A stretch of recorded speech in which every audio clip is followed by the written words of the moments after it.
and associates advocates in relation to a gold scandal. That's correct. It is alleged that you and other persons who are at the center of the gold scandal defrauded a British citizen of more than $100 million paid to the purchase of 1,500 kilograms of gold. That's correct. Which it is said you were to deliver in exchange for the payment. These are serious allegations. Very. And we wish you to have a chance to explain to the public yes, how this position you have applied for, noting the serious allegations of your involvement in the gold scandal. Yes. And maybe you can have a chance to clear the air. Yes. It is true that there was an order that was issued freezing my account, and I agree with you that the allegations are extremely serious. My response is this, that there was actually no reason for me to be in that case and named as the first respondent, because the firm that is involved, I resigned from it in 2014. And I was very busy in the judiciary. There was no time even to go and, get into any kind of practice. So for me, it was a malicious attack, and which is something that is, when you're in public service, you must be ready for. Public service at certain levels is not for the faint-hearted. So it was an attempt to shake me, an attempt to mudsling my reputation, because I've upheld my integrity. I do not have skills in gold trade, and I had nothing to do with it. In fact, for the interest of this commission, I came with copies of the decision of the High Court that vitiated the decision freezing my account, and also the decision of the Court of Appeal, which agreed with the High Court and basically found that I had nothing to do with it. So I have the decisions which I can share with the Secretariat if need be. Thank you. Thank you, Chair. Thank you.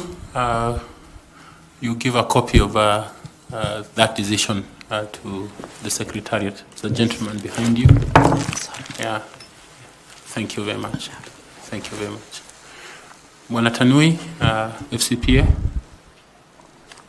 Oh, sorry, Professor Adams. Professor Adams, sorry about that. Thank you very much, Chair. Madam Amadi, you are seeking to go to a very high voltage position. You have just come from a high voltage institution where you served as the accounting officer under 3 chief justices post the 2010 Constitution.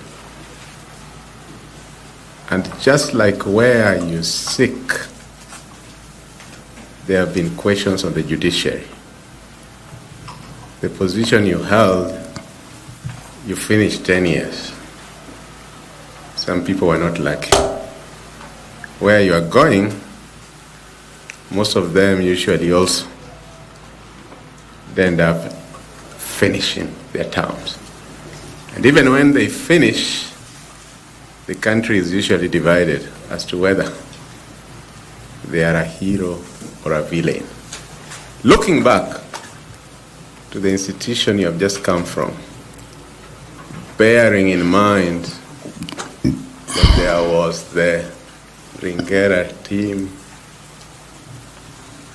that there was the radical surgery, that there was the vetting board,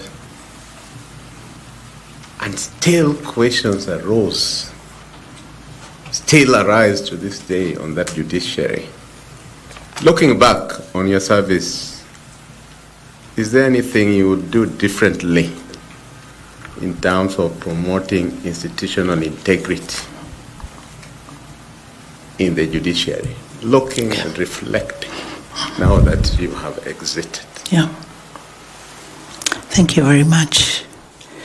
Indeed, I have come from a very high voltage position, and I was very conscious of the fact that IEBC is also very high voltage before I consulted within myself and decided that I wanted to give it a try.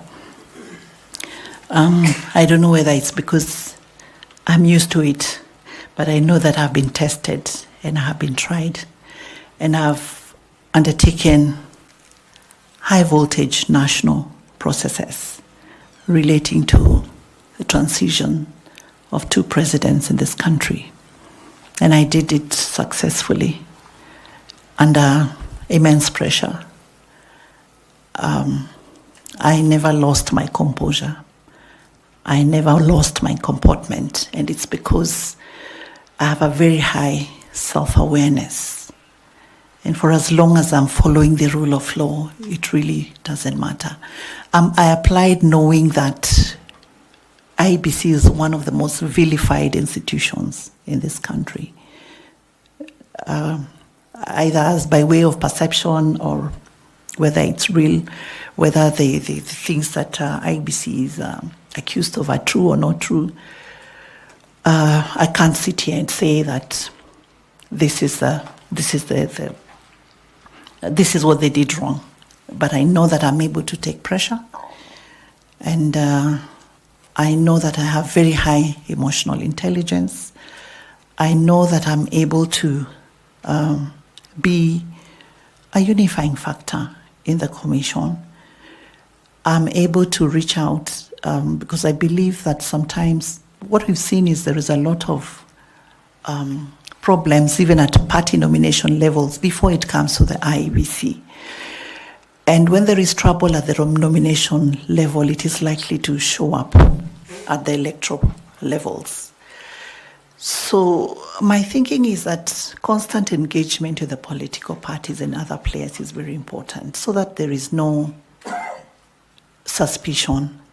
There's a lot of work that needs to be done in terms of restoring public trust in the IEBC, because this is our country and this is our institution. And we need to get to a level where we're able to trust outcomes. I remember in 2017, the Judiciary Committee on Elections visited one jurisdiction, it was Ghana, to see how they do their electoral dispute resolution. That year we had the previous year we had 388 election disputes in the judiciary. In Ghana, they only had 7. Reason?